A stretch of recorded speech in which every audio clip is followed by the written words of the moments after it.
Assalamualaikum warahmatullahi wabarakatuh. Pada video kali ini, kami dari kelompok 6 akan menjelaskan tentang normalisasi database dari tabel RDKK atau Rencana Definitif Kebutuhan Kelompok Tani. Sebelumnya, adapun anggota kelompok kami, yang pertama adalah saya sendiri, Dian, yang kedua adalah Muhammad Aksa Ramadan, yang ketiga adalah Muhammad Ilham Saputra, yang keempat ada Andi Fuad Hasan Basir, dan yang terakhir adalah Muhammad Thorik Ali Said.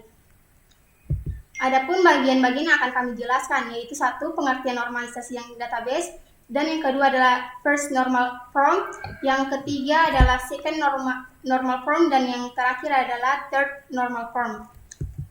Normalisasi database. Normalisasi database adalah proses pengelompokan atribut data yang membentuk entitas sederhana, non-redundan, fleksibel, dan mudah beradaptasi, sehingga dapat dipastikan bahwa database yang dibuat adalah database yang berkualitas baik. Ini merupakan salah satu contoh tabel RDKK. Pada tabel ini masih bersifat anormalis atau bersifat tidak normal karena masih terdapat tabel yang berulang atau redundan. Untuk materi selanjutnya akan dijelaskan oleh saudara Aksa. Terima kasih moderator. Kali ini saya akan menerangkan tentang first normal form.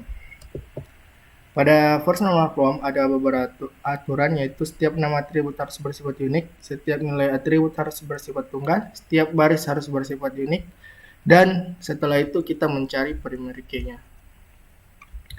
Nah, ini adalah contoh normalisasi pertama setelah ini adalah tabel yang telah kita normalisasi pertama.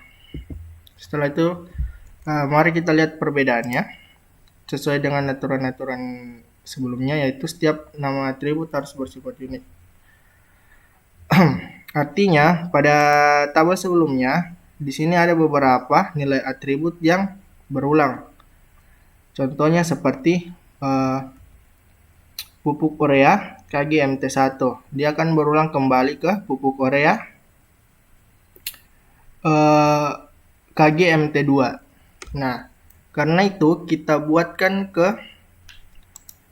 pada tabel normalisasi pertama kita buatkan kolom baru, yaitu nama pupuk urea, NPK, organik cair, urea, dan organik granul. Nah, semua atribut yang berulang kita buatkan kembali kolom baru di normalisasi pertama. Nah, syarat selanjutnya adalah setiap nilai atribut harus bersifat tunggal. Nah, artinya adalah value-value pada tabel-tabel sebelumnya harus bersifat tunggal. Nah, kebetulan semua value-nya atau nilainya semuanya sudah bersifat tunggal, jadi tidak ada perubahan. Selanjutnya adalah setiap baris harus bersifat unik, yang artinya pada tabel sebelumnya semua nilai-nilai semua baris yang ada harus bersifat unik, tidak ada yang tidak boleh sama persis dengan baris-baris berikutnya. Dan yang terakhir adalah mencari primary key. Nah, untuk mencari primary key-nya adalah kita mencari atribut yang unik. Nah, di sini ada dua, yaitu kode desa dan KTP. Nah, kita bisa menggabungkan dua atribut unik untuk menjadi primary key-nya. Nah, mungkin itu dari saya. Sekian dan terima kasih. Saya kembalikan ke moderator. Oke, terima kasih saudara Aksa. Untuk materi selanjutnya saya persilahkan kepada saudara Torik. Baik, terima kasih moderator. Perkenalkan kembali, saya Muhammad Thorik Ali Said. Pada kesempatan kali ini saya akan menjelaskan second normal form atau tahap normal form yang kedua. Nah, seperti tahap normal form pertama, ada beberapa syarat yang harus dipenuhi untuk melewati normal form kedua, yaitu yang pertama, sudah melewati tahap normal form pertama tentunya yang sudah dijelaskan teman saya sebelumnya, Aksa Ramadan.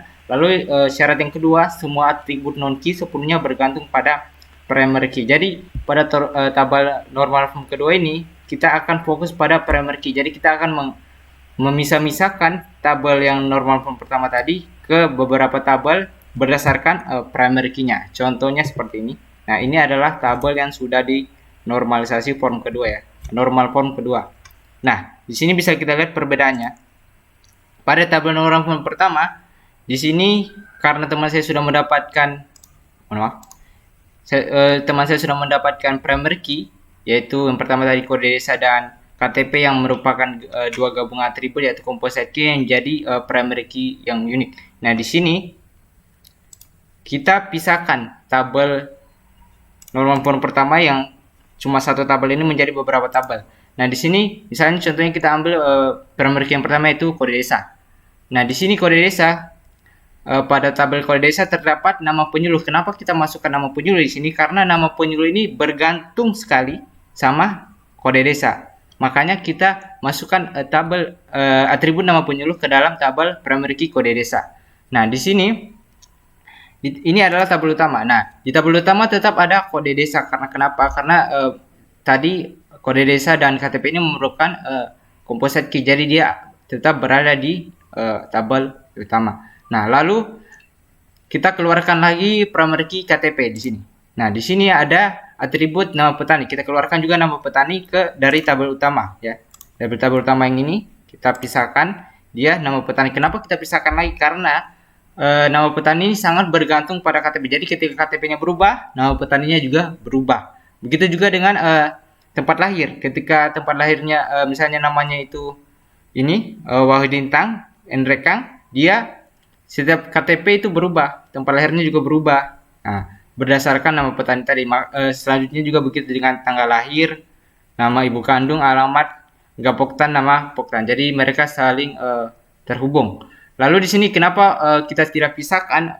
Misalnya di sini kode kios pengencer ke tabel yang baru, karena pada tahap normal form kedua ini kita hanya fokus kepada primary key. Jadi kita pisahkan tabel berdasarkan primary key saja. Jadi biasa saja ini kita masuk gapoktan dengan nama poktan ini ke dalam tabel sini, tapi tidak ada masalah. Di sini kita masukkan saja ke dalam tabel berdasarkan KTP.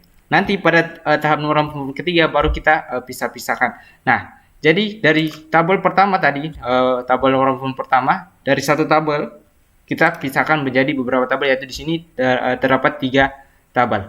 Nah, mungkin itu saja dari penjelasan saya. Saya kembalikan ke moderator. Ya, terima kasih Saudara Tori. Untuk materi selanjutnya dan materi terakhir akan dijelaskan oleh Saudara Ilham. Kepada Saudara Ilham, saya persilahkan. Oke, selanjutnya adalah 3NF atau Third Normal Form. Pada Third Normal Form ini terdapat 2 aturan. Yang pertama, harus sudah melewati tahap 2NF, di mana kita telah mengetahui sebelumnya sesuai yang dijelaskan oleh teman kami Tori. Oke, yang selanjutnya, aturan selanjutnya adalah semua yang bukan atribut primary key tidak boleh bergantung pada atribut non-primary key yang lainnya. Artinya, tidak harus ada transitive dependency. Di sini kita lihat bahwa nama kios pengecer ini bukan atribut primary key. Dia bergantung kepada non-primary key, yaitu kode kios pengecer. Oleh karena itu, untuk memenuhi aturan dari third normal form ini, kita harus pisahkan. Kita harus pisahkan antara nama kios pengecer ini, kode kios pengecer dengan tabel utamanya. Akan menjadi seperti ini.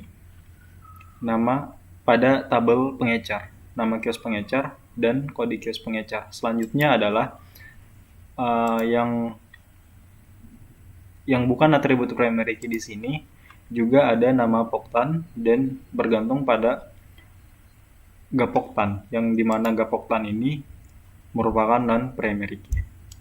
Oleh karena itu, untuk memenuhi aturan third normal form, kita harus pisahkan juga seperti pada pengecer ini, akan menjadi seperti tabel berikut ini, tabel poktan.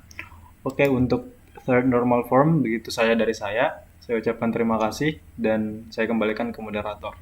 Ya, terima kasih Saudara Ilham. Demikianlah hasil presentasi kami. Mohon maaf bila ada salah-salah kata. Wassalamualaikum warahmatullahi wabarakatuh.